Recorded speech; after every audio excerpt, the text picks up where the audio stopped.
And we're back to the MoNASP State Championship in Branson, Missouri. One of our favorite events we do every year. Where else can you gather with 10,000 people who love shooting archery? It's pretty incredible. It just keeps getting bigger every year, and we'll have Tricia on here to give us all the stats about this year. But just seeing all the kids and all the archers, I mean, it's contagious. You can't walk around this place without a smile on your face. And we have to give a huge shout out right off the bat to the Missouri Conservation Heritage Foundation for everything they do to put this on. Yes, sir. Along with all their sponsors. So here's what we do. We say our names, then you're going to say your names, and we're going to kick this podcast off. You guys ready? I'm Brandon Butler. I'm Nathan Shags McLeod. I'm Revan. I'm Aria. And welcome to the Driftwood Outdoors podcast. We're back in Branson, baby. Yeah, what an event this is. I mean, we played sports when we were younger, but we didn't have this opportunity. No. This is something that we can continue to look at each year and think, man, this is just great that it exists. It's great that you have students of all ages, boys and girls, all skill levels that can come together and compete against each other, but the camaraderie and the teamwork, everybody's wearing jerseys. Like it's an actual team building experience. And you got family competing against family, because we got a brother-sister combo sitting down with us right now. Revan, 4th grader, have you already shot? Yeah. Do you do bullseye and 3D? Just bullseye. Just bullseye? How'd you shoot? Good. I got a 177. Nice. Whoa. Hey-o. Nice work today. You guys are coming to us from Jefferson City. You go to St. Peter's. The Saints, it looks like. Looks like Revan's got the shirt on, rocking it. Now, Aria's the 7th grade sister. Have you shot yet? Yeah. How'd you do? Bad. What's bad? 203. 203? Oh. That's bad. That's pretty good. That's bad. What? What would have made you she's happy? saying that because she's a 7th grader. She needs higher. She needs higher? Yeah, it's bad. So what do you normally shoot then if that's bad? Lower. So it was your personal best? No. So what's the best that you've ever shot? 235, I think. Yeah. Okay. Tell people how you get your score. How does this work? You just enter your score on the phone. But how is your score calculated? You're shooting at a target. Uh-huh. There's different rings. Is that right? Yeah. Now, how does it all add up? So the very middle is a 10, and then it goes out from there. Okay. So what's after a 10? 9. 8? All the way down? To 0. No To kidding. 0. So how many arrows do you shoot? 5. So your best score could be a 50. Yes. And then how many rounds? 6. So 300's the best you could do. Yeah. Yes. All right. No one's done it in St. Peter's yet, though. No one's done it in St. Peter's. Could you be the first? No. Why couldn't you be the first? Because you're going to be the first, or you're going to beat him to it? Sibling rivalry here. I got faith in you, Revan. I think you can do it. Thank you. Hey, what about me? I got faith in you, Revan. I think you can do it. Did you shoot 3D, or do you just do bullseye? I wish I could shoot 3D. You wish? Then why don't you? Because our coaches aren't good enough. Oh. They just don't Shot want at the it. coaches. Shots fired. Do we got the coaches around? Oh, wow. Coach is right behind It's you. just because we only do that at the archery parties. We don't actually shoot 3D. Yeah, but 3D something you can we get. do it in high school, though. I see. They might do it, but I probably won't be here by then. Now, where do you guys practice? St. Peter's in the inside gym. Okay. There's Can you 2 practice gyms. in your backyard if you had Yeah. a 3D target in your backyard? Sadly, no. Because Why? we have too much of a hilly backyard. You're Oh, afraid yeah, to walk up a maybe hill? No. We can't, shoot because it won't be straight. It will. I think it would work, Because it's Revan. like a hill slanted. You can't shoot it. I've shot a lot of archery from the top of a tree towards the ground. That's slanted. Well, that's different because they're shooting straight down there. Oh. You Yeah. can still practice. But, then it messes up your whole entire aiming. We're over here. point. We're talking about practice. I like what she's saying, though. We're She's got talking about mechanics. practice. She's working on Yes. her mechanics. She's got to keep it straight. For sure. Now, do you guys hunt? No. You I'm think- too much of an animal lover. Yeah. Oh, all right. Okay, My that's grandpa fair. might take me hunting. He might.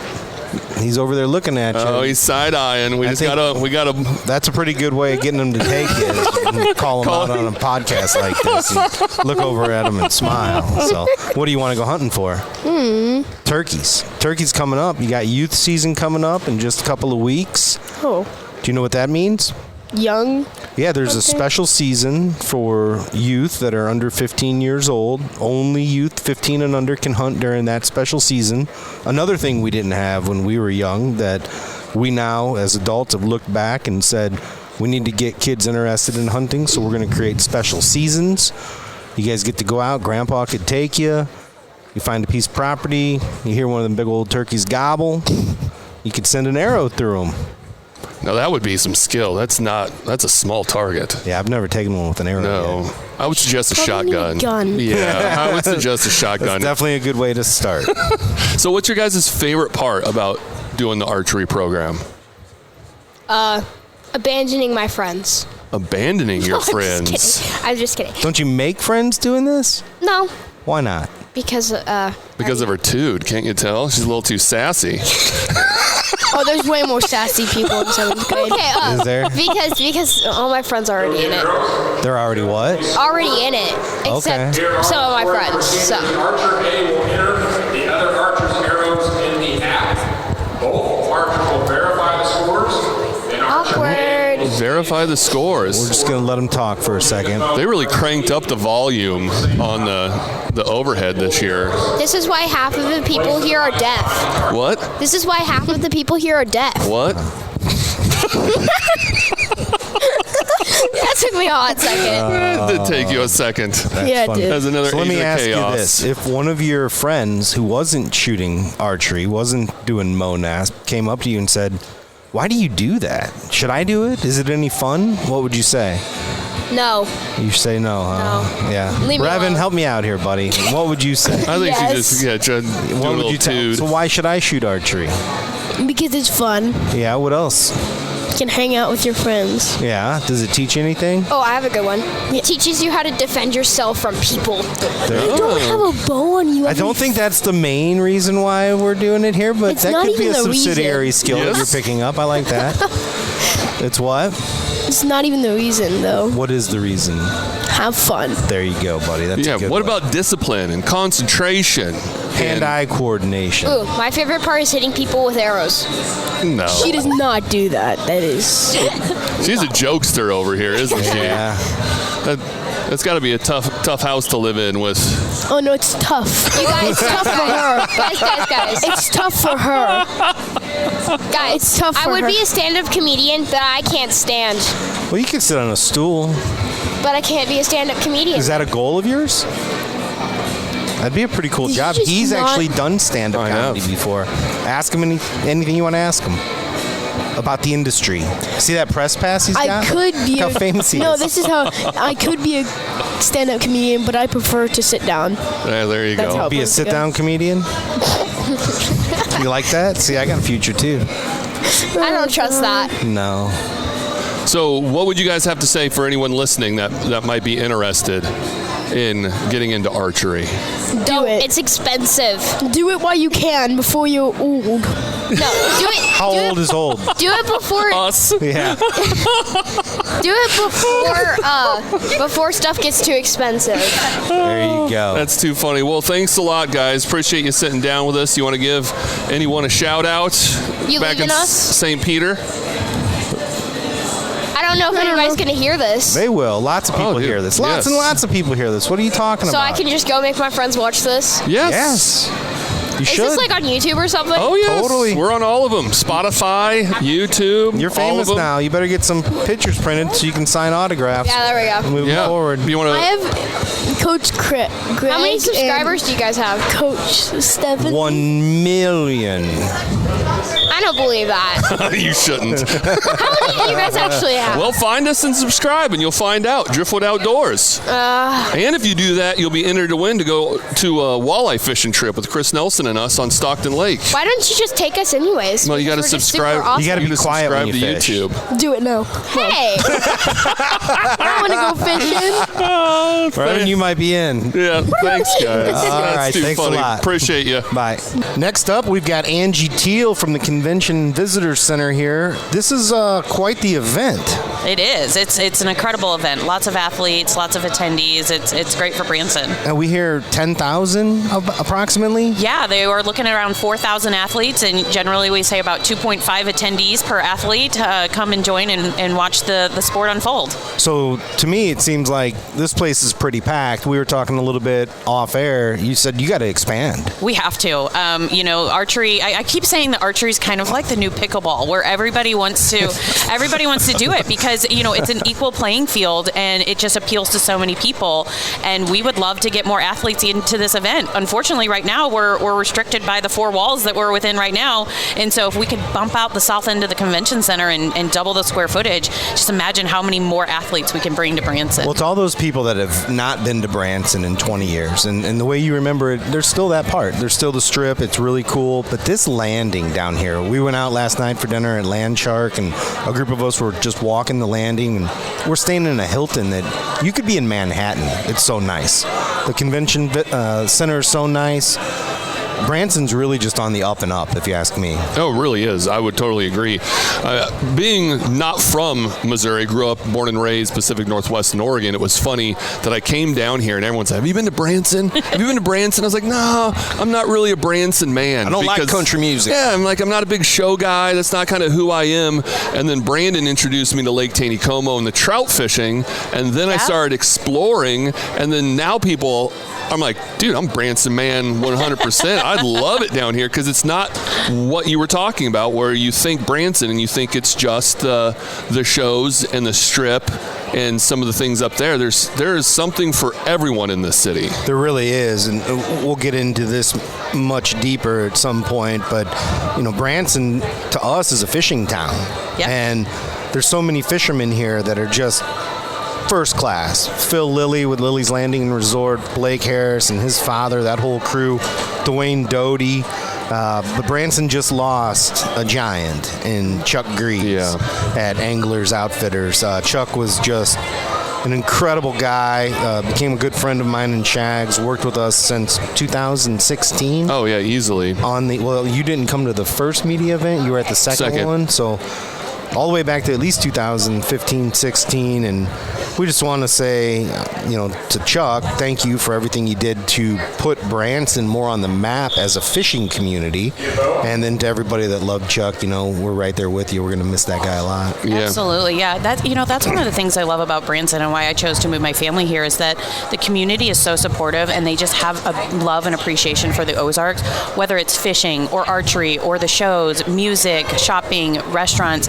Everybody just pours their heart and soul into this community because they want to see it succeed. I mean, we're a community of about 12,000 people, but we support almost 10 million visitors every year. So you have to love your community if you're willing to support it and open it up to that many people every year. It's incredible. It would definitely be a good place to get an e-bike if you lived here, because when Branson That's an option. When Branson gets packed in the summer, the traffic is something else. Like you want to see a community transform. Come to Branson in March, and then come to Branson in June, and it's just night and day. I'll have to teach you guys the secret local back roads. There you go. Yes. There are multiple options, but if you want to see all of the lights and glory of the strip, you obviously have to take that trip down 76. It's pretty incredible. So what are some things that you as a local like to do in Branson? Oh my gosh, I love the outdoors. I actually have never been a golfer until I moved here. We have some of the most beautiful golf courses here, so I'm not very good, but I do like to get out and enjoy that. My son's a baseball player. It's a great baseball town, so we love to go to Ballparks of America. The Recplex just turfed all of their baseball fields, so it's pretty great. We do love to go to the shows. My daughter's a theater kid, so we love to go and go to Sight and Sound and Clay Cooper Theater and all that just to see the talent here in Branson. We went to the Shepherd of the Hills play outdoors. That was a cool one. That was so cool. Highly recommend that one to anybody. So we probably need to see more of the shows. We haven't done too many of those. I'm too busy fishing when I'm down here. I know, we're but now I'm a golfer. You just ruined the podcast bringing up golf. I was gonna say. Sorry, but it's outdoors. I mean, It is 100%. We're gonna have to change the name of this podcast soon. To Just golf. Driftwood Outdoors and golf. I'm sorry. Yeah. Oh, we've lost I'm Shags. itching. That's all I want to do. I'm like, you want to go fishing tonight? And he's like, I don't know. And I know those golf clubs are in the car. Need to get out there and swing them. I mean, maybe you could do both. I mean, there's plenty of time here, right? So I got up early and went to the fitness center to do a bit of a workout, and you'll appreciate this. I'm doing a kettlebell workout that's focused on making my golf game better. That's excellent. I mean, you got to train. My workouts now are trying to make my drive longer. Your drive doesn't need to be longer. The key to golf, for anybody that's kind of at the skill level that you and I are at, which are people that try to play as much as they can, really enjoy the game, is putting and chipping. Yes. That's fair. If you just focus on everything within 50 yards of the green, your game will improve drastically. But that's not the fun stuff. No. My secret is to only be in a 4-man scramble and have 3 decent golfers on my team. But as That's a my woman, strategy. so my girlfriend is a really good golfer, and she's She on is. my team. She's on every scramble we put together because she gets to go up to the ladies' tees and crank one right down the middle every time. Well, Lauren is a hell of a golfer. Well, she can be on my team. There you go. We don't need 2 girls, sorry. I'll make sure that the golf cart stays on the path. Can you How about putt? that? Can you putt? I'm okay at putting, Okay, actually. you might bring something then. All right. See, and that's what I need to practice, and it's just Yeah. it's hard when you have the option to go out and hit the long ball. It's hard to go sit and spend an hour on the putting green. So while we have a Branson expert, I want to get into a few things that I care about. Yes. Food. Oh, Food yes. being one. I've just not found my signature Branson restaurant yet. What kind of food do you like? I like it all, but it I like all. a nice dinner. So, Okay. Billy Garrel's for breakfast is always really fun and Great cool. option. We're going to go to Mr. Gibraltar's tonight Yeah, for some good pizza, pizza. which is really good. Is Getting Basted back open? Yeah, Getting Basted is fantastic. So that is part of a restaurant group. They also own Side Chicks, which is a chicken restaurant a little bit farther down the strip, which is really good. And then they have Downing Street Poorhouse, which is actually just over in Hollister on the other side of Taneycomo. It has excellent food. One of my favorite places is the Thai restaurant on Main Street. Thai Kitchen. It's very good. I go there quite often. If you're going for a steak, give me a couple of really good steak options in Branson. We have Level 2 Steakhouse, which is right there in the attached Hilton Hotel, attached to the convention center. You can't go wrong with Big Cedar. They've got a couple different restaurants out there on that property. Obviously beautiful scenery. The quality of food is fantastic. And, I have not been disappointed by a meal out there. That's true. What about Branson proper? Branson right kind of proper. down here You in want the heart the of it. best steak. Branson, I'm going to have to say Level 2. Level 2? Yeah. Right here. Good Yeah. to know. Yeah. Yeah, it's Ruth Chris style. Oh, okay. So it's really great. The sides are amazing. Wine list. They have a gentleman that works there that is, I don't think he's quite a sommelier, but I mean he's the closest thing to it, and it's fantastic. Good to know. Yeah. What are a few other just kind of maybe off the wall things that people don't realize you have here? Oh my God, what do we have here that you don't realize? I'm actually going to brag on the local school districts. They're fantastic. When I first moved here, I went and saw a high school production of Matilda, and I would have thought I was on Broadway. The amount of love and attention that they put to the shows, and it is throughout the entire school district. It's absolutely fantastic. So, I mean, something that's a little bit more low cost, if you're looking for that, go see a high school production of any of their performances. You can't go wrong with a mountain coaster. If you're not necessarily like a big thrill seeker, but you still want to like go down the mountain and experience a little bit of a roller coaster, those are super fun. I think there's like 4 or 5 of them in town. I really enjoy those. What else? What's my third thing? There's Silver Dollar City, which is voted top amusement park in multiple You guys areas. have to get the family pass for the whole year? Oh yeah, 100%. That's Yeah. like that's part of Christmas. That's like the babysitter, though, right? Like, hey, kids, mom's dropping you off at 8 in the morning. I would never drop my kids off. I would never do that to Brad Thomas. But no, my kids are old enough that they can go and run. And they ride all How the fun roller would that coasters. be? That's too Like, funny. drop us off at 8 a.m., pick us up at 5. I feel like my mom and dad did that to me when I grew up in St. Louis and Oh, yeah. Six Six Flags. Flags, They're yeah. like, there you go. My We'll see you parents would later. have let me ride my bike to the north side of Chicago, 60 miles away. Like, hey, we're going to take off and go to Six Flags. Just be back before it's dark. You can be back before it's 60 miles away. We're riding our bikes. Dude, you talking about the mountain coasters? Savannah, my fiance, we did one a couple years ago. The one right on the strip, and I'm kicking myself. I'm such a I'm a tightwad, but then I spin frivolously on things. It's a very weird thing that I do.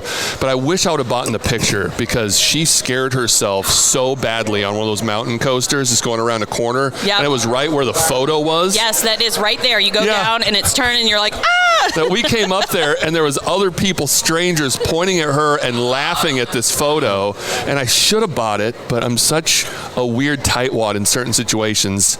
I didn't. I wonder how long they archive those. Like, how long ago was this? It was years. Yeah. But yes, Maybe but I still regret. No. We still joke. We drive past it and like, remember that? Shags? Yes, I remember it. Shags was actually discriminated against in Branson one time and deemed too large to ride the Thank God. the zip line. So Savannah and I did the zip line from the top all the way down, and Shags got even with them by breaking an axle in one of their side by side. He went on the off-road course. Yes. Yeah. Broke an axle. Hey, if I will say one thing, when people come to Branson, they feel safe. So maybe that was just part of that. They need to make sure they stayed safe. And it saved me because I'm afraid of heights. And we were going up that tower, and I was like, I can't do this. I can't. It was an elevator. He really wasn't discriminated against. He just told the person, tell him I'm too big. I may have slipped a person of 50 and be like, hey, tell him I'm too big. About that, didn't think about it. I'm sorry, I didn't mean to blow your cover. Oh, that's too funny. I'll watch for that next time. Where can people go to get more information about the convention center and just Branson? Well, thank you so much. The Convention and Visitors Bureau in the Chamber, they run a fantastic website called explorebranson.com that has all things Branson, where to stay, where to eat, how to get here, packages, shows, all that kind of stuff. If you're interested more about the Branson Convention Center, you can go to bransoncc.com or obviously follow us on Facebook and Instagram and all of the wonderful social media events.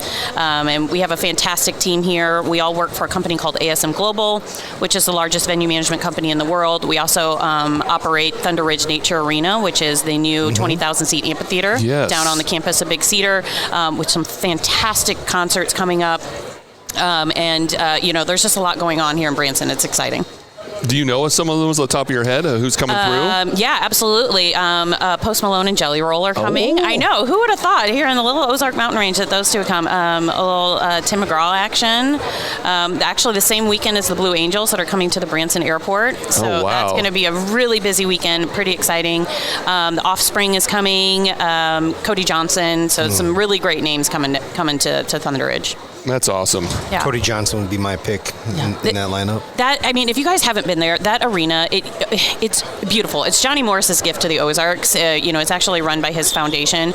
But imagine sitting on a hill, you feel like kind of you're in your backyard, and you're watching a concert, and in the background is Table Rock Lake. It's absolutely stunning.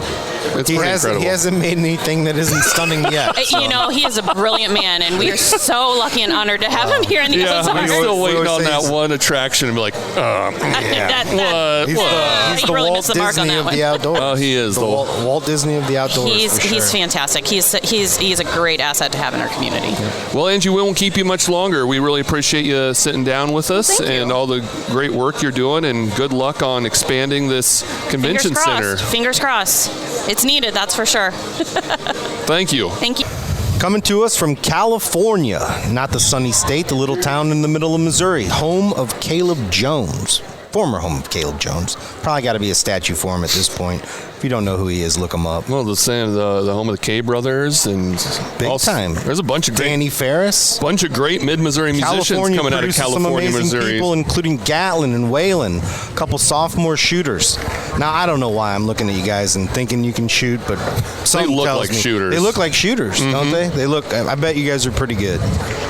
Not too bad. Not too bad? Not too bad. What's your best score? 285. I would say you're pretty good. 286. Oh, like see how he saved that to go second? Yeah. He wasn't going to say that first, was he? You guys still have some more shooting to do?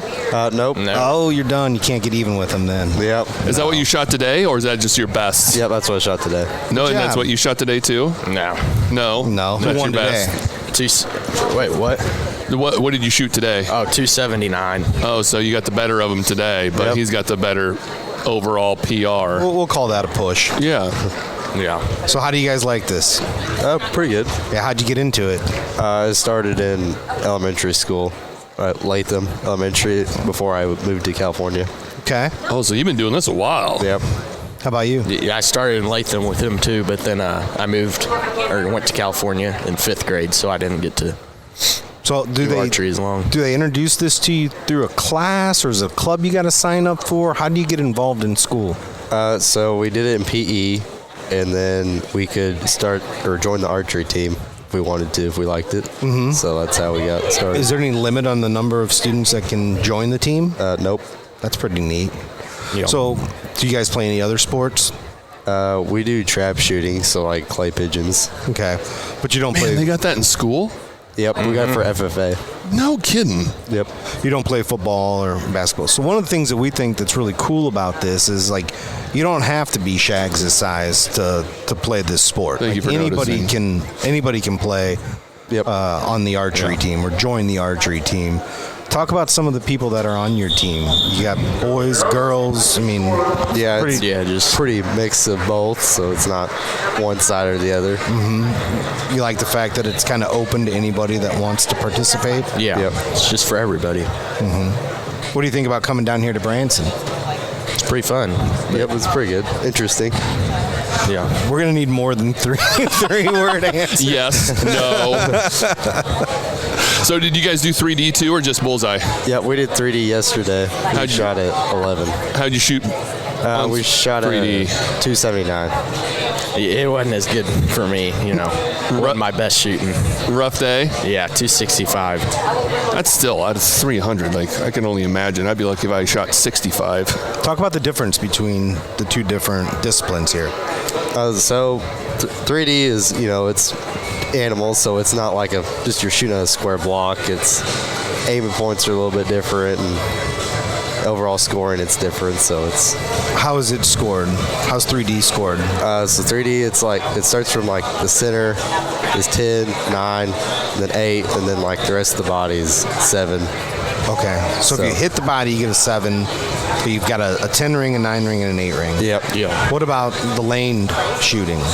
So like the turkey, it's a lot closer, and then like if you shoot the ram, it's the furthest away. So each target it gets further and further away. And you have to shoot at different distances. Yep. So it's not the same distance at each target. And you're using the same bow, like no sights, anything like that. Same bow, no sights, no nothing. No stabilizer. It's just straight. Yep. Wow. Do you guys hunt? Yep. Yeah. How does this translate into bow hunting? It's about the same, like same principles, same steady, and. But you think you're a better bow hunter now because of how much time you spend? Yeah, shooting. I definitely tell it makes a difference. Yeah. Tell me about your deer season last year. Oh well. I don't really bow hunt. I rifle hunt more than bow hunt. But I need to get a compound bow. I really want to start compound. Yeah. I imagine after doing archery in schools, you probably want to continue archery the rest of your life. Yeah. He wouldn't know what to do with himself. You start putting all those fancy humdingers on that compound bow and be like, what? Wait a minute, this is easy. What is this? So much easier than they told us it was. You bow hunt? Yep, I got a bow, but I rifle hunt more than I bow hunt. Have you got one with a bow yet? Yeah.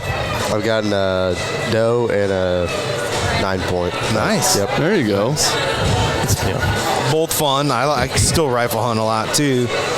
Some of my friends have gone bow only, because it's just harder. But I still like getting out there with a rifle. But I do enjoy being out there with a bow, man. Into October, first week in November, and the rut's just cranking. You're not hearing them shots yet.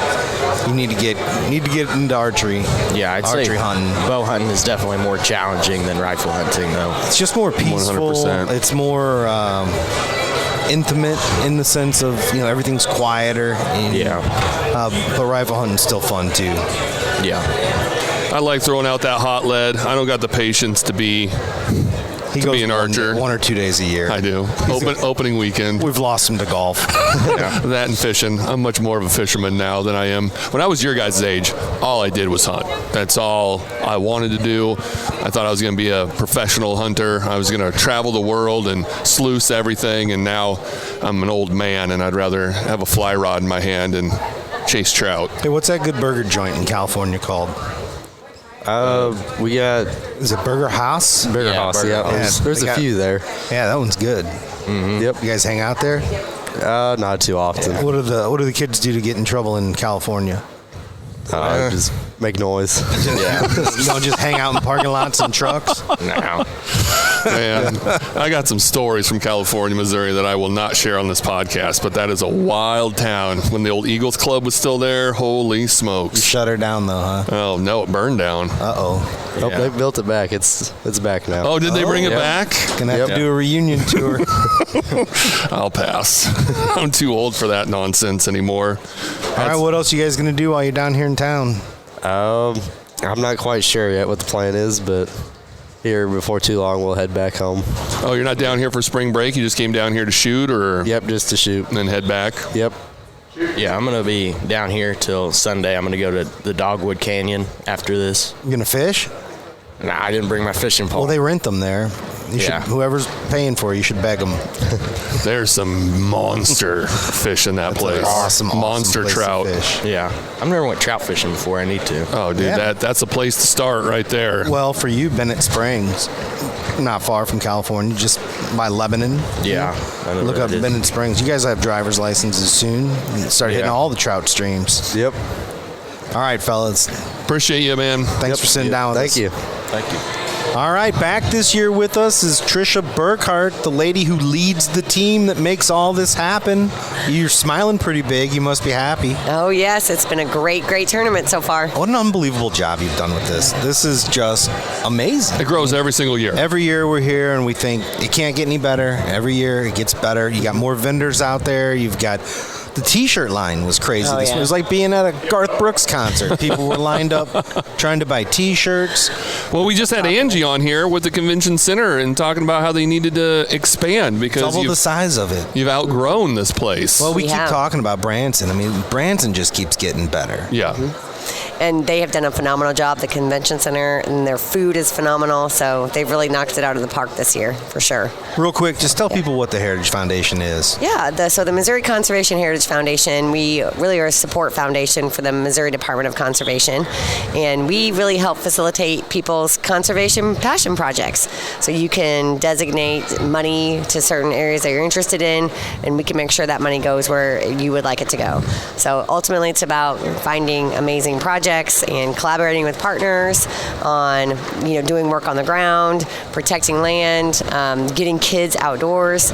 So all of the things related to that. And you guys do so much work behind the scenes. Tell people a few of the major projects that you've been working on. Well, I mean, this is one of them. But Of course, yeah, Tell the people state some of the tournament. other major projects that you've helped bring to Missouri. Yeah, so we are partnering with the Department of Conservation and the University of Missouri on the Johnny Morris Institute of Fisheries, Wetlands, and Aquatic Systems. Yes, it's a mouthful, but really we're trying to cultivate, the next generation of conservation professionals.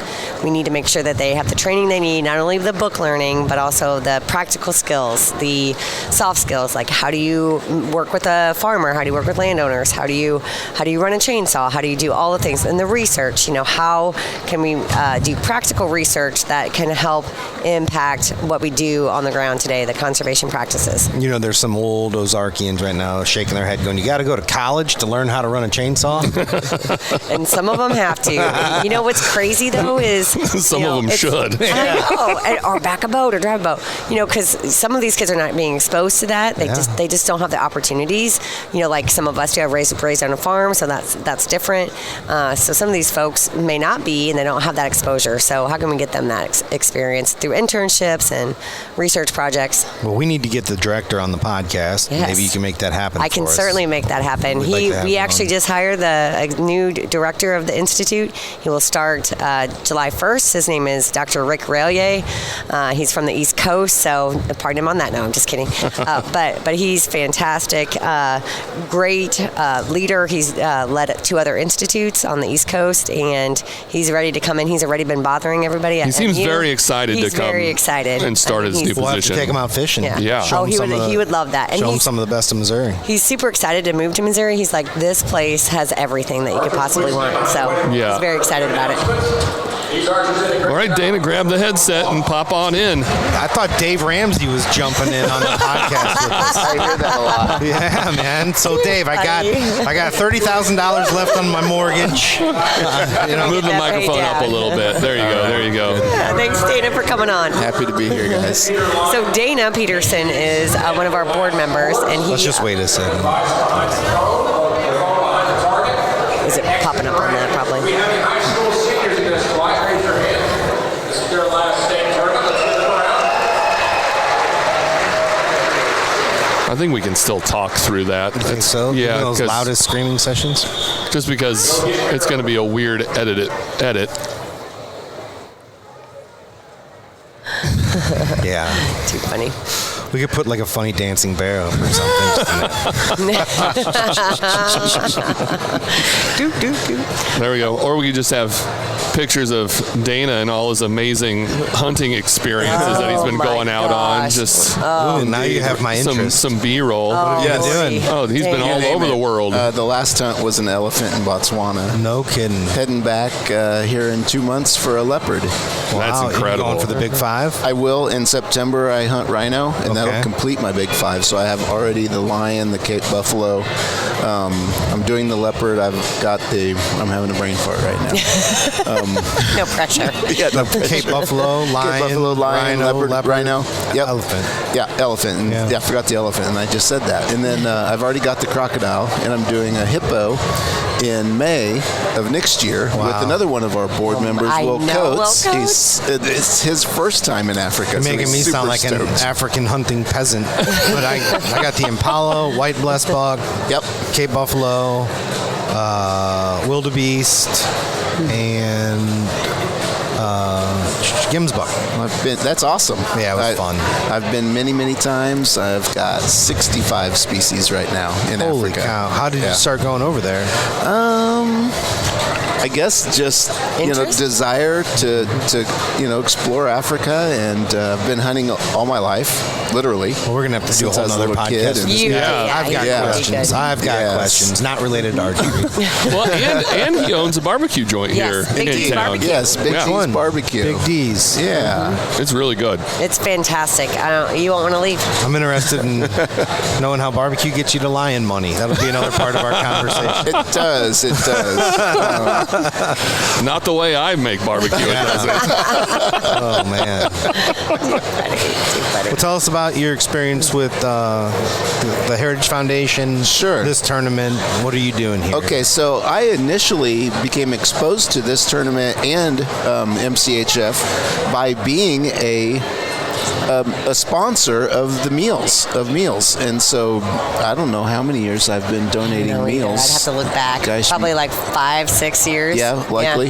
Yeah. And then met Sean through that. He'd been coming in the restaurant, and we got to talking to each other and talking hunting, and became friends. And he's, after the years he's finally said, "Hey, would you be interested in donating a meal to the volunteers and the sponsors?" And I said, "Absolutely. However I can support the event, I'm in. I love this." And then a couple more years went by, and he says, "You need to be on our board of directors." And I said, I'll do that. I would love to step up my involvement, and here we are. Good for you, man.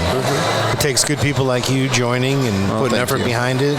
I know how hard it is to lead. Tricia's doing an amazing job, but she's got good people around her. Good people, good team, and good board members. It really takes everyone pulling their weight. It's kind of like the dream team, right now that we have going on. And there's so many good things with the Johnny Morris Institute that, Tricia's spearheaded, and now here we have it. Mm-hmm. I mean, this is fantastic. And this event is just growing and growing and growing when you see, 4,000, 5,000 kids. This is the next generation of conservationists, outdoorsmen and women.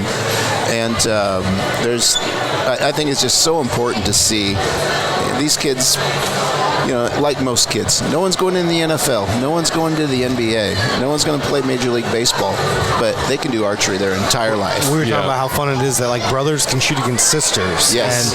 And you could be a boy in a wheelchair or a girl on crutches. You don't have those physical limitations. Exactly. And they still get the teamwork, the camaraderie that comes with it, the sense of competition, the sense of achievement, no matter how good they do, if they set goals that are realistic for themselves. Like for those students that aren't going to be those all-star pitchers or quarterbacks or cheerleaders, or maybe they're going to be that, but they can be this too. But it does open up a completely new avenue for all those things that kids find in being in a competition. We just love it. We just think the absolute world of the whole thing. 100%. I was talking to a coach yesterday, and she goes, I've got a couple kids on my team that are autistic, and she goes, they have a place here because, it's quieter, it's, and they can really focus in on that. And she goes, it's amazing what has helped them achieve. I bet some of them are pretty good too. Yeah, of course. We work with children with autism at Retrieving Freedom, and when they focus, there's no break in that focus. That's right. And I bet this is something that those children can get involved in as well. And the girls are fantastic competitors too. And so it doesn't matter. Shoot like a girl. Exactly. And I had a TV crew here yesterday filming for a locally produced show, and they allowed us on the floor with the 3D kids, and we got to go up with them and pull their arrows and score. And the girls were beating the boys every time. So what happens if an arrow is on the line? Say you're splitting the line between 8 and 9. It'll always go to the 9. It always goes up. It always goes up. So if you break the line, it always goes up. What if you're just touching the line? It's breaking. That's called breaking. If you break the line, if it touches the line, you get the higher score. That's cool. I didn't know that. Mm-hmm. So. Have you guys had any 300s yet? Not yet. Okay. Nope. We had a 286. 286. Mm-hmm. It's the highest one that's set at the table so far. I think the highest one I saw so far was a 295. Wow, that's fantastic. I saw a bunch of those Blair Oaks, and I thought about old JJ. Oh, JJ, him and the power of the mullet. Mr. 300 himself. Mr. 300 on Bullseye and 3D. Wow. I mean, he was phenomenal. That dude was wow. We're going to have to do a else. MoNASP Hall of Fame. Right? First inductee. Where are they now? At a national level, there's only like less than 10 that have gotten 300 perfect scores. So, I mean, it's phenomenal. Yeah. Did he? How far did he go at the national level? I think he did really, really well too. I think he almost got a 300 there, but I can't remember for sure. So do we send kids every year from Missouri to nationals? Of course. So the winners. How does this work? So the top 10 in every division is then qualified to go to nationals. So where's nationals? Louisville, Kentucky. There's also one in Salt Lake City, but most of the area here goes to Louisville. Is that because this started in Kentucky? Partly. Yeah. Can we ever just wrestle it away from them? I would love to wrestle it away from them. Send Shags in to wrestle them. I don't think we have a venue big enough for nationals, though. Not yet, but when we double this one. Yeah, I know. that's there true. You go. Yeah. If you're listening, Branson. We were talking, they have like 500 targets that they have up. Wow. How many do we have? Phenomenal. 59. Wow. Yeah. And this is big. Yeah. Oh, yeah. God, I can't even fathom 500. That would be nuts. But I think they get it done in 2 days. We get it done in 4. So, yeah. But anyway, it's phenomenal though. Now, is there something after nationals? Do they go to worlds? There is. It's an open. They stopped calling it world. They call it an open. So it's kind of open to everybody that would like to come and shoot.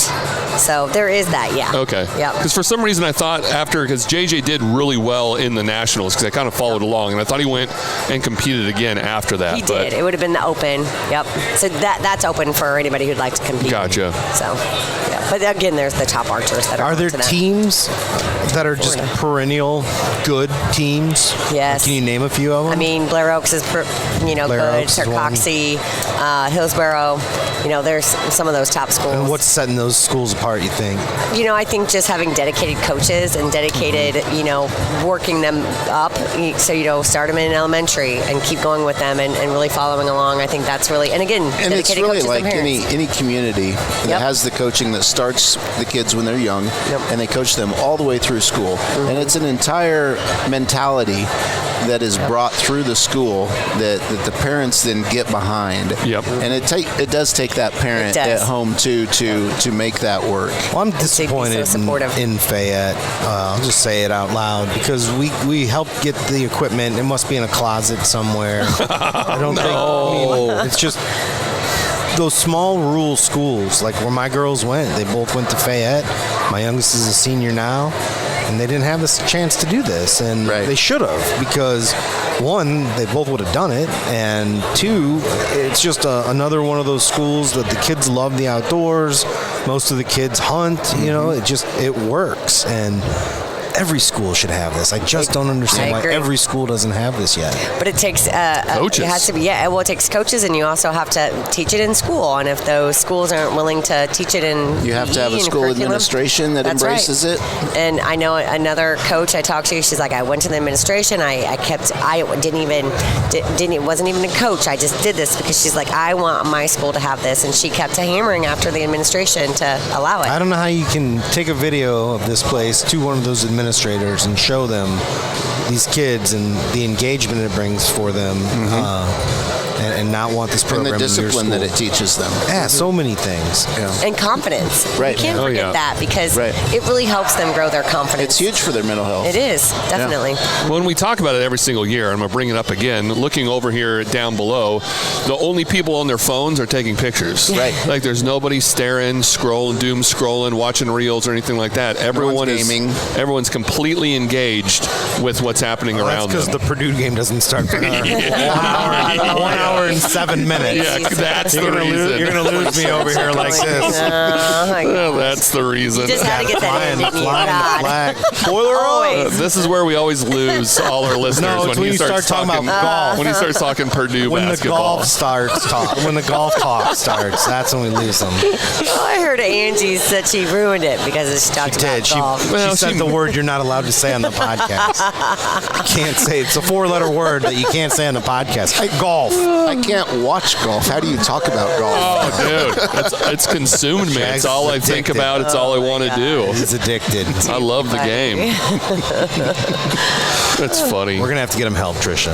Yes. Intervention. Can we do an intervention? Should we get him into a 5-step program? We just need to. We're here because we love you. The only way to help is getting me on some green fees. Like, just get me on some courses. When did this start?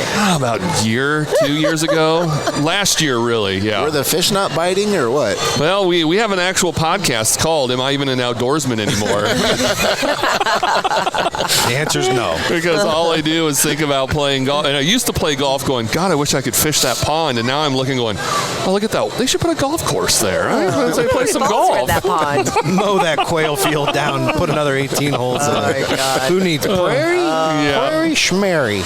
So, you guys are talking about experiencing and fishing. And I also want to give a shout out to you guys for donating for the raffle. We always do the MoNASP raffle every year. And people love the experiences. And we kind of switched it around this year where people could select which package they want to put their money toward. Oh, awesome. Instead of just the collective raffle, now they can select, well, I want to have chances for this. Yeah. And the experiences are always the most popular. Well, I'm sorry if it ruined it because everybody's putting their tickets in for us. all those other ones, we're sorry that we garnered all the attention. You guys ruined it. Well, I will tell you this. We're going to change that just a smidge. Moving forward, we're going to put a date on it. Okay. Like it's going to be Fish with Us on April 19th because hopefully the person's listening that won it last year. We haven't heard back from you. Get a hold of us. We want to make good on it. We've got a few of them out there that we need to make good on because getting weekends to line up for both of us. Well, and you don't even want to see my calendar. It's just not easy. That's because you're golfing too much. Anybody that's listening that we owe a trip to, Phil Lilly, if you're listening, Tron Peterson, whoever won it here last year. Just let us know. We're going to take a week off of work. We're just going to do nothing but float trips for a week. Vision. So if you win this one, you're winning a dinosaur. Yes. They're going away. So first, I love the picture that you guys used for our trip because it was with little Brandon. Yeah. And I wasn't in it, so that's why you loved it. Of course. And his grandpa, Chris, we had a really good time together. And he's a character. Anytime I hear someone say, hey, I got a 10-year-old that really loves to fish, that can go two different ways. Like, okay, you can love, but you don't know how, or you love to fish. And you know how. And he came up to the river, and I had the raft in, and he had his pole, and I was like, yeah. He goes, oh man, that spot right there looks really good. And I was like, all right, good sign. That is a good spot. You're reading the water. I gave him a rod. I was like, here's this lure I think is going to work.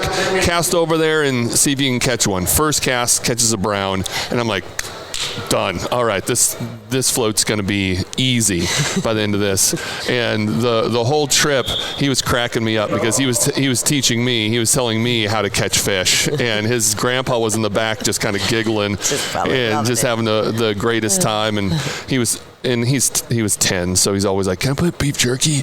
I got beef jerky. Can I put that on the hook? And I'm like, well, no. See, this is what it is. It's a blue ribbon. We can't use any type of bait or anything like that. But he was eating it, and then he'd touch his lure, and it made me laugh. And then he caught a smallmouth, and we're like, all right, man, beef jerky works, I guess. The smallmouth like that beef jerky scent. Oh my gosh! But he was cracking me up. It was a lot of fun. Good trip. Good. So do we have any stats for this year? Break down the numbers. I'm assuming it's up. It seems busier. Well, like I said, it's a lot of people. Archers are around the same because, again, we can't go too much more because we're pretty much full. We had to turn away some archers, unfortunately, because we just can't get them in here. But about 3,900 bullseye archers and 1,800 3D archers. Wow. So, again, great numbers. That is. And again, I hate the fact that some kids, maybe not been able to get in. Lower tier, of course, all the tier 1, tier 2, tier 3. Some of the tier 4 kids couldn't get in, but just add another day. Yeah, I know. Let's talk to NBC. Let's talk to Rob. No, but again, it's great. The city of Branson has really embraced this event, and we had an alderman here yesterday. The mayor was here yesterday as well, because we want them to see it. If they don't see it, you don't really get the impact. Yeah. So really telling that story and showcasing the fact that we want to keep archery in Branson, but we need more space. So. That's awesome. Pretty easy fix. Pretty easy fix. Well, a couple million. We were telling Angie, I mean, just our take on Branson. I mean, even in the 10 years that I've really been hanging out down here, it just seems to be really on the up and up. I mean, the strip is still a strip, and it's really cool, but this landing has taken off. It's caught on. The restaurants, the nightlife that's here now, all the attractions, zip lining across. It's really and all the outdoor stuff. Cool. I mean, let's not over on the lakeside too. It's really booming. Yeah. That's what we said. We're so much. To us, Branson's a fishing town. Yeah. To most people, it's a attraction town, but we come here to fish. So if you love the outdoors and you need a family vacation spot where your kids can putt and ride roller coasters, go to Silver Dollar City. But you can also rent a pontoon boat on Table Rock. You can do some trout fishing on Taneycomo. There's a lot of golf courses here. I know, I haven't got to play any of them yet. If you're like shopping, we want shopping. one location where everybody's going to be happy. And mom's going to be happy, dad's going to be happy, kids are going to be happy. And you got a Bass Pro Shops here. They're one of our presenting sponsor. They're amazing, and they actually short have, drive to Wonders of Wildlife. Right up the road. And the big Wonders of Wildlife. That's right, Wonders of Wildlife. And Bass Pro is here. They've got their blackout bow shooting lane where you can try out that. It grows with you, if you will, and meaning you can start it out young and then ramp it up as you get older. And they're selling stuff here. Big Cedar Lodge, fantastic. Dogwood Canyon, all of it. I mean, just world class. I'll even give the Branson Aquarium a shout out because the octopus out front, it's super cool. Right. But when I saw that, I was like, all right, I've been to the Wonders of Wildlife, and that's 30 minutes up the road. Why are you building an aquarium? That seems very silly. And then I went through. I was like, all right, tip of the hat, Branson. That was a lot of fun. That's a very cool, neat little aquarium that you have, and it's my favorite attraction that they have on the strip. And a little out-of-the-way place that many don't know about is the Fishing Museum, which is also super cool. The lure, yes. Really cool little museum. They've got a Kenny Keyser display now. Kenny needs it. Kenny's got it. The Al's Goldfish by Kenny Keyser. Yeah, add that to the resume. Well, and Shepherd Over the Hills Conservation or Nature Center. Oh, yes. The trout hatchery is The hatchery has just been redone. That Nature Center has just been redone. So that's an amazing place to go to as well. Is the two-headed snake still alive in there? I think so. I believe so, yeah. So and it's on creepy. display. So, yeah. I mean, You could have made a gotta lot of hope for money it. on that in the carnivals back in 1920. Come see the two-headed snake. People are like, it's fake. But it's not fake. It's Not real. fake. No, I went through there just a couple of weeks ago, and the lady in front was holding a snake. And I was like, what? I'm not a big snake person. I love snakes. So I stopped. You love them? I do. I stopped right in the doorway. And she was like, I'm sorry, I'm just trying to get it accustomed to people and all this Here. stuff. And I'm like, oh, I'm not a big fan, so can we keep it behind the counter? And she kind of laughed. She goes, yeah, I won't move. I was like, thanks. And I hugged the wall on the other side and walked past. See, I respect snakes. They definitely have. I've come to really understand and appreciate their place in the life cycle. Agree, yes. But love snakes? Like, how do you love them? They're so cool. They feel so awesome. Savannah's smooth. the same It's- way. it's Ugh. They're just like evil in a package. And bats are so cool too. Anyway, I'm a big fan. No. Oh yeah. Can't do it. Where you at, Dana? Love snakes? Appreciate snakes? You know, I love king snakes, the speckled king snake. Love that because they I eat mice? Well, and they eat copperheads. Yes. And I have a ton of copperheads on my land. And I have grandkids that like to run around outside with Grandpa. And Yeah. so yeah, I'm not a fan of those snakes. Not that a copperhead's going to kill anyone, but Where's your land at? just north of town here. Okay. Yeah. Up by Definitely. Grant Woods? Not too far, actually. Yeah. Definitely ruin your day, that's for sure. Right. Get bit by a Right. copperhead? Yeah. I like the guys that get bit by them that are too tough to go to the hospital. And you're like, we had our first fatality in Missouri in the last 10 years. God. Oh. Oh, man. And you talked about numbers a while ago. I also want to get in here that last year, the economic impact for Branson from this event was $9.2 million. Holy cow. So, Wow. you know, it's going to be even bigger this year. What'd you do with your cut? I'm going to go take off in the mountains. Buy a But- cup of coffee. Yeah, exactly.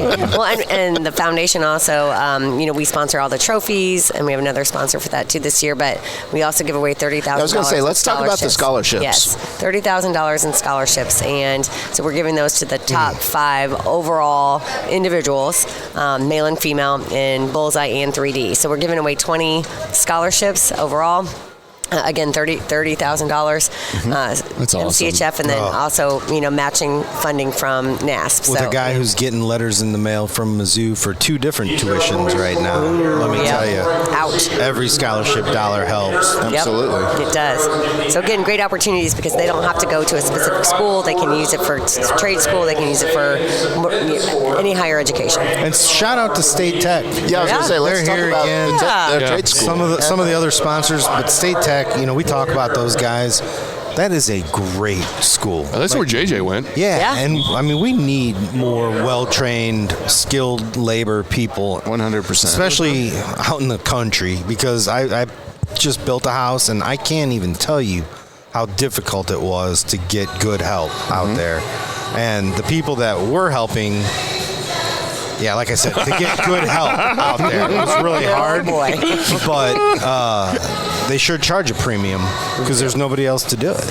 And State Tech, I've been wanting for years to get State Tech to bring their trailer, their, you know, big tractor trailer, and they have a simulator in there that helps you. You can learn how to drive an excavator. Yeah. Really? I mean, and it literally moves and shakes and does all the things, and that's how they're training some of their kids. Like if it's raining outside is or whatever, so cool. they'll train their kids on that, and that's what's here today. And to the kids that are cool. thinking to themselves, like, well, I'm going to drive an excavator. Why do I need to go to college? You know, you go to college for 2 years because no matter what you do, you're going to be in business. And you're going to need some skills outside of pulling levers. Yep. So if you go to State Tech, not only are you going to come out a more proficient operator, airplane mechanic, computer programmer, whatever you decide to pursue there, you're going to pick up those skills that are going to help you manage money better, that are going to help you understand marketing, advertising, finance, communications, to help grow the business that you're going to be in. Their job placement percentage is insane too. Huge. And they're growing exponentially too. Oh, yeah. New programs, new opportunities. So phenomenal. 100%.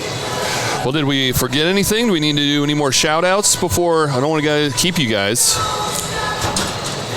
I don't think so. I think we're good. I think we covered it. All right. Well, appreciate you. Okay. Thank you for everything Thanks, you do. Thanks for having us here. Yeah, definitely. Fun times. Awesome. Thanks, Dana, guys. we're going to have you back on for an Africa show. Sounds good. I'm in. And barbecue. Africa and barbecue. Yes. Man, we're in 100%. As Love long it. as you can catch me home. Does he have to bring barbecue in order for him to be on the podcast? Barbecued elephant. Well, the returning champion, Rob Garver, pulled it off another year. Great job, man. This is incredible. Yeah, I think we're running pretty good today. How's this compare to years in the past for you? I think each year we get a little smoother. Staff get a little more on board with what we're doing and all the new steps. I add something new that confuses people every year. That's the fun part, right? Yeah, right. Just when everything's perfect, purpose. you're like, let me throw a little pebble in there and make some ripples. We can't have anybody bored. Oh, that's funny. So when are we going to add another day to even get more archers in here? Right now, I think we're pretty well at capacity with where we're at as far as being able to staff it. But every year we work with Tricia and the foundation to try to find a way to expand or do something that is going to make it improve the program or improve the archers. But the big thing we're looking at right now is this is a state tournament. This is 4,000 kids coming in here, and as far as the state tournament is concerned, what other type of sport do you have 4,000 kids that are eligible to come to the state tournament? Football, basketball, you got 2 teams that are competing for that championship, whereas in archery we're able to do more. And I would like to get as many kids in as possible, but I want the best kids in too. This is a different level, and you really see it today. These kids come down here, and if you haven't seen much of this, and you think, man, this looks easy. I can't shoot what any of these kids on the line today are shooting. They're so dedicated and so good at what they do. As we expand that and make it larger, you see the difference in the level of the kids. And a state level is, are you state level material? This is what you want to shoot for. You want to get all the kids to shoot for that level. Yeah. Just had a good idea. Yeah. I think maybe next year we get a couple of the kids, and we have a Can You Beat Brandon and Shags? Oh, that's it. And then we have them. I love then it. we have them on the podcast bragging about how they beat Brandon and Shags. Well, because we were lucky enough at the Man Show to team up with the Heritage Foundation and the department to where we had archery in the back of it. And I mean, it was like a quarter of the distance. It may have been 10 feet. And what's the distance here? You're 10 meters and 15 meters. Yeah, so it was a rock. I mean, it was close. And I tried shooting against Trevor, and I was like, I'll hit a bullseye. Look how close that target is. Didn't hit a bullseye. I was closer than Trevor, so I technically won, but That's all that matters. Would he say the same thing? Yeah, he would, because he saw it. Everyone else did. But at that distance, yikes.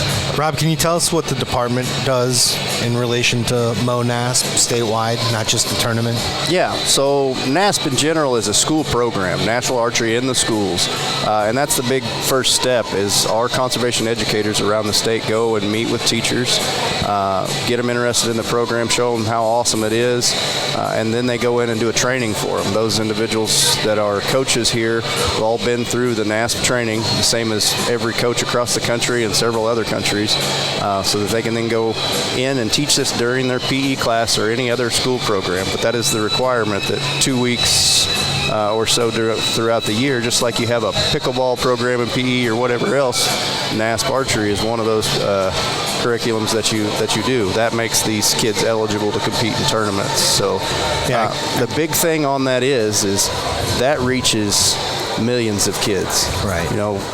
Tournament style, competitive style, this gets a lot of kids in here. But if you're in PE, and this is what we're doing for PE, it pretty much forces you to put a bow in your hand once and decide whether you like it.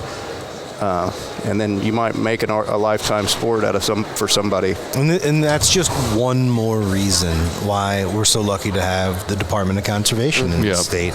And for all those people out there that want to say something negative about any topic out there, like that one specific topic that you're talking about, when you say something as foolish as getting behind, defunding MDC, like think about how many kids you would be defunding because you didn't get 2 giant bucks last year. Like those people, man. Like it just very blows. Frustrating. Yeah, I'm back into that re-engaged on social media thing where I'm reading comments that I shouldn't be reading for my own mental health. It's a bad road. It is. It's a bad road. But it's also like that's where I live. It's also like watching a car accident. You got to look when you go by and like how these people who are many dedicated hunters, like really dedicated hunters. And I'm speaking to you deer hunters because I'm a big deer hunter too. And like if you're honestly one of those people that's like carrying the torch or pitchfork for MDC because you're not happy about CWD or something like that, you're just missing the boat. Like this is what it's really about. Getting the next generation involved, having a department that actually has enough funding to educate, to get out and have boots on the ground, to help with events like this, to ensure that conservation in our state is perpetual and moves into the future. That's the goal, not you getting, your second Pope and Young buck of the year, I mean, you're preaching to the choir, bud. Well, I know, but there's people out there that need to hear it, and there's people out there that have friends that they need to say something to. So, because when you come here and you see this, and you see the actual reach of the MDC staff and how dedicated they are, and how much they care about making sure these kids are having an experience of a lifetime, it's something that we carry on our shoulders is helping to make sure that's protected for all the kids that are coming in the future. Oh, 100%. And just seeing the smile on the kids' faces. I mean, it's an incredible event. You mentioned the staff. These staff are not just our education staff. We call it a one MDC effort. We have private lands conservationists out here, conservation agents themselves, fisheries folks. Everybody does their part here. Folks in education try to help when it comes to CWD and deer stuff as well. And I don't think any of those people out there that are passionate about deer hunting, we don't think any less of them because they have their opinion. As an education branch, we would just really love to help educate them on why we are doing what we do. Right. Absolutely. And then to those people, just look a little bit beyond your own self-interest. Look a little bit beyond the one thing that you're most passionate about, and think about the other people who share these resources across the state and the effort that goes into making sure we have generations following us to enjoy it as well. And that's what you do. That's what you do. That's what you do. That was a good rant, man. That was a very calm rant. Yeah, but for you, it was a very calm one. Yeah, very calm. You didn't even get red in the face. It's a pacified rant. It was kind of like, Mm-hmm. But you're growing. It's I'm honestly proud of you. The truth. You come here and you see these kids, and it's like, if there's anything worth fighting for, it's worth fighting to make sure that these kids continue to have opportunities like this, because we didn't have them when we were kids. The things that we're doing today as an outdoor society, youth seasons, education. I mean, even in Missouri, if you get the Conservationist, that's a great magazine. But I read the kids magazine as much as I read the adult magazine. I'm like, oh, you know what? I could write an article about that. Like, they have really good tips and all kinds of scientific information. Like, we put a lot of effort into kids in this state, and it's something that I'm very proud of. And both of you spend much of your lives working on this issue, and just a tip of the old deer hunting cap to you. There you go. Well, I mean, it's pretty amazing. I mean, I've told this story even at House committee meetings and stuff. Old Coop man, my nephew, I mean, he's been coming out here since he was like 5, and my sister would give him all sorts of like options, like, what do you want to do for your birthday?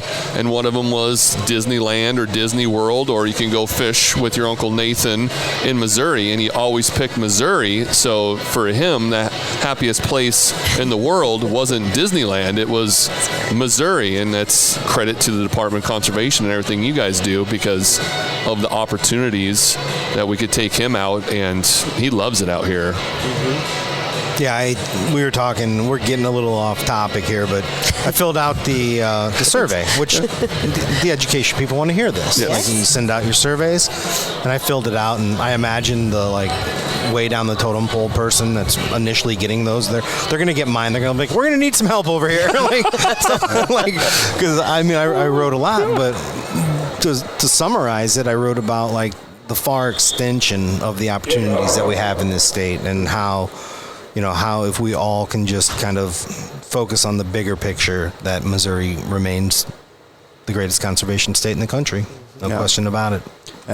Being with this agency as long as I have, I know that we do truly care what other Missourians think, and put into that. Those surveys are how people can make that difference. If they can do it in a positive light, that Facebook side of things that you go down there sometimes is not the best route. But that's your opportunity. When those surveys come out, fill them out. Yeah, we've encouraged everybody to fill them out. Even put an unbiased post out about filling them out. Now, if you listen to the podcast, you get the biased side. But if you just read the post, it was like, hey, here's your chance to have your voice heard. And this one had a lot to do with non-residents. Yep. Mm-hmm. And my argument is, look, I've hunted successfully in 36 states. And by the time I turn 50 in 4 more years, I will have hunted all states. Mm-hmm. And I can honestly say that I love the fact that Missouri is a state that has opportunity for friends and family to come and visit. I know that they don't have to pay as much to come here as they would have to pay to go to Iowa or Kansas. But that's what it's about. It's about opportunity and bringing people together. And I have a lot of people say, well, why can't we just be more like Kansas? And I say, oh, you actually want to go down in the Boone and Crockett buck rankings? Because right now we're 7 and they're 8. So if you don't think we have quality deer hunting in Missouri, you're foolish to begin with. We have unbelievable deer hunting, but we also have staff working 4,000 kids at an archery tournament. We have some of the best fishing in the country. We have a boat ramp within 30 miles of everyone's house. We have over 1 million acres of state-owned public property. There's free classes if you want to get introduced to some other type of... Yeah. So instead of going backwards, instead of saying, no, we're going to limit opportunity in Missouri to try to become more like other states, we need a national campaign to try to make other states more like Missouri. I'm not a go backwards kind of guy. If I miss my exit on the interstate, we're just going somewhere new. Ooh, buckle up. Yeah, buckle up. We'll find something else to do. That's where I feel like the effort should be made, is in sharing the Missouri model to citizens of other states that would demand to have it where they live, instead of us trying to take away opportunity because other people take away opportunity. Amen. Let's get 5,000 kids shooting NASP. Heck yeah. Here's your numbers. You have 4,000 kids here at this tournament. I got 84,000 that are doing this in the state. That's amazing. That's wild. It's incredible. I go through each year and got to pull numbers, and it pops up there. Let me run that again. And there's almost 300 schools at the tournament, but how many schools across the state?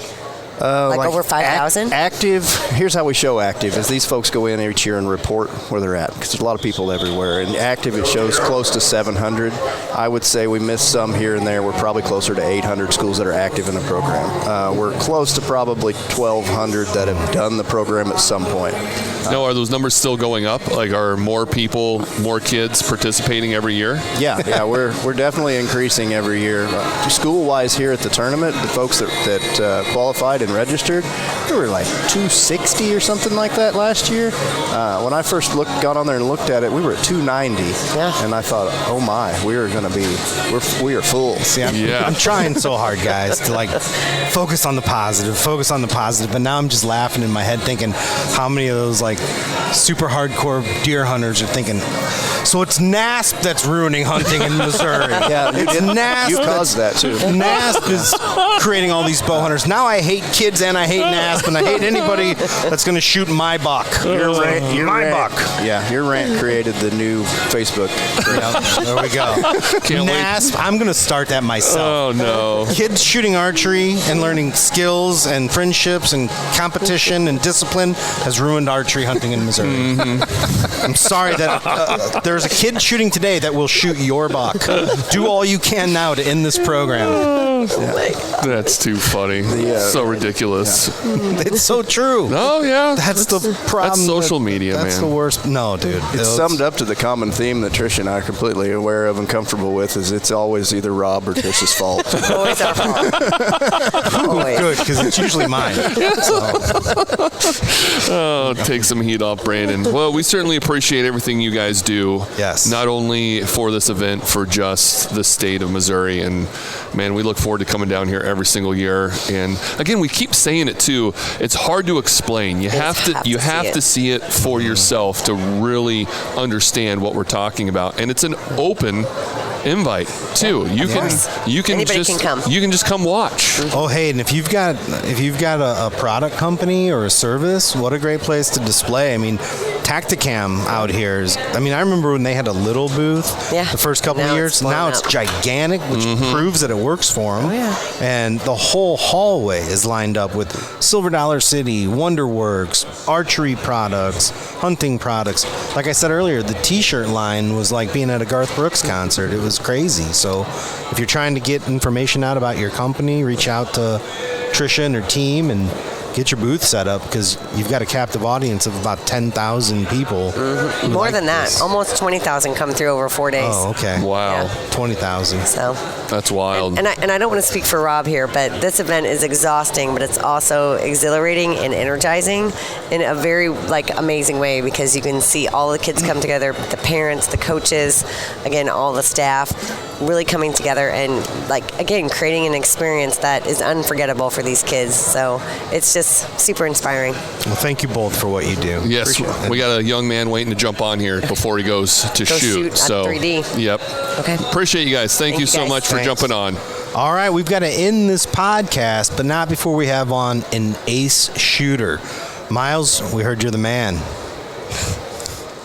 Yeah, I haven't been shooting too good today. I had to trade arrows with my partner. He kind of screwed me over. He gave crooked arrows. Give a shout out. What kind of guy does this? What's his name? His name is Grayson. He's on my team. Uh-oh. Looking at you, Grayson. Yeah. Yeah, his arrows were kind of bent. And he's like, hey, I got an idea. I'll give you these crooked arrows for your straight arrows. I gave him my arrows. I just got them yesterday. Yeah? So. Why'd you do that?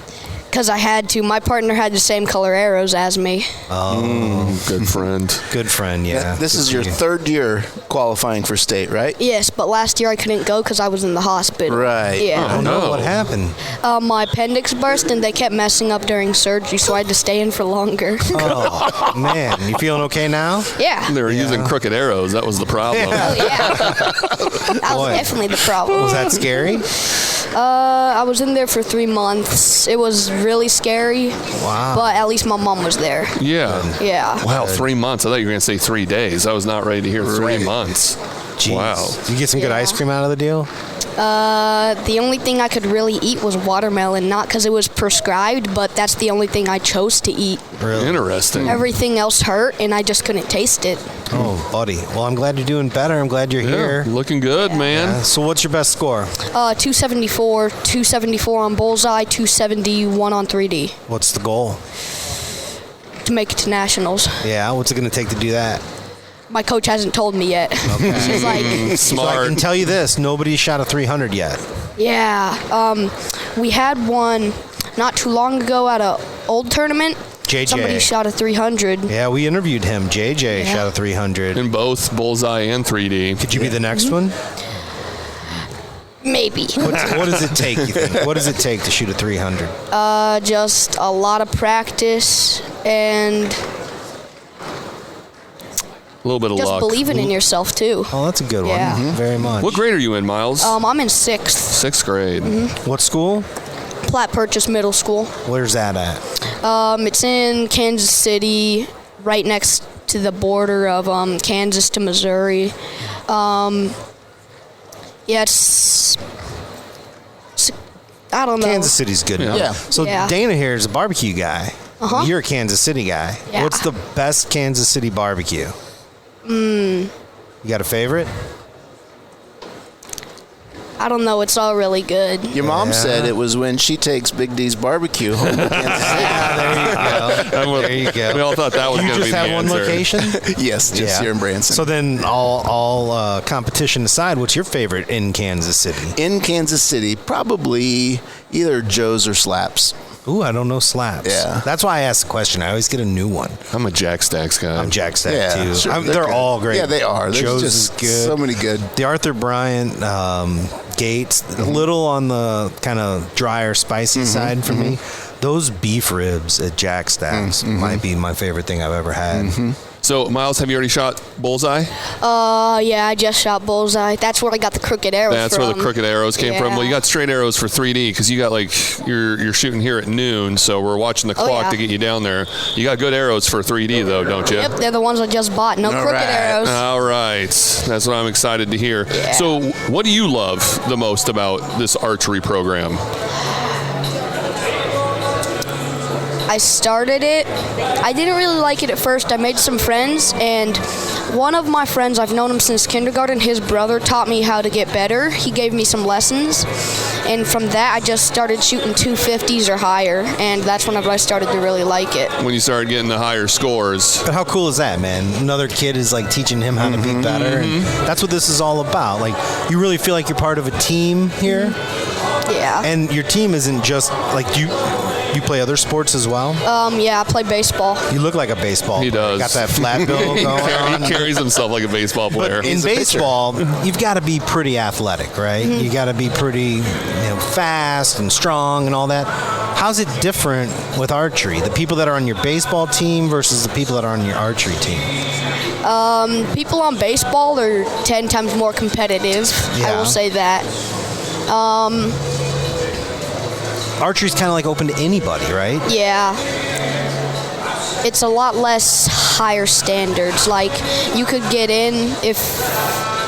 You don't have to be too good to get into archery, but as long as you have fun with it, then it's easy and you learn better. But it's more about the baseball, concentration and everything. In baseball, it's a lot more difficult to get onto a team. Yeah, because you have to have that athletic ability. And I feel like with archery, it's more about your patience and your concentration, and anybody can do it. It's just how hard you want to work at it. Exactly, yeah. What would you say to somebody that came up to you and said, hey, I think I might want to try this archery. Should I do it?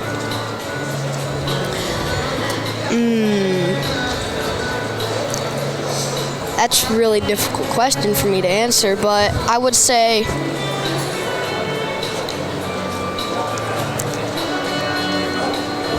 if you're good mentally with thinking positive, then maybe you should give it a try.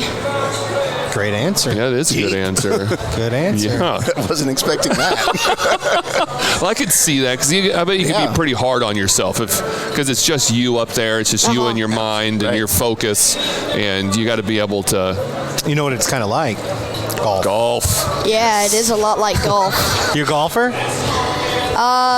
I don't do it like on courses, but I definitely go up to like Top Golf and stuff just to hit some. Top Golf's fun, isn't it? Yeah.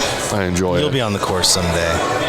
Golf's a lot of fun. With that kind of mental toughness. Is gonna be Well, my dad says I can't play golf because it messes with my baseball swing. Your dad's probably not wrong on that one. Yeah, he's definitely not wrong. Next time you tell your dad that baseball messes with your golf swing. Well, Miles, we don't want to keep you because we know you got to get ready for 3D. So we just want to say thanks for coming in here and taking a little bit of time out of your day. And I'm glad you got some straight arrows, man. Go shoot with 300. We're pulling for you. 290. All right. 290. Let's go. All right. Appreciate you, man. Thank you very much. I'll have Dana tell you what I shot. Awesome. We want to hear it. Want to hear it. Thanks, and buddy. no more crooked arrows. No more crooked arrows. All right. All right, buddy. I think this is going to be the end of the podcast. You're already watching your Purdue game on your phone, so we got to wrap this thing up.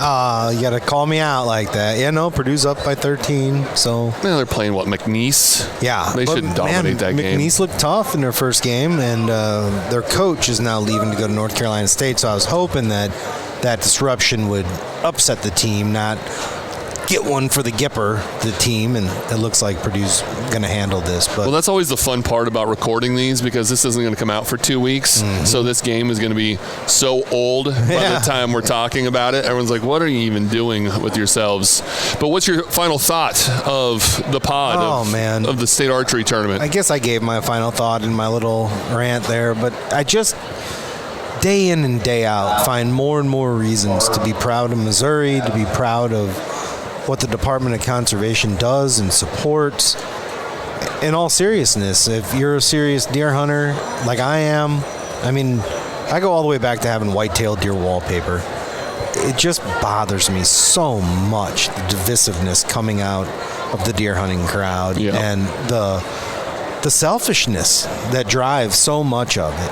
I mean, you have 84,000 kids that are shooting archery in this state, 4,000 of them here at the state championship, all with a bow and arrow in their hands, all potential bow hunters in the future. And that's simply because of the Department of Conservation pushing the program, us citizens funding the program, and helping these guys with, confidence. You heard that young man.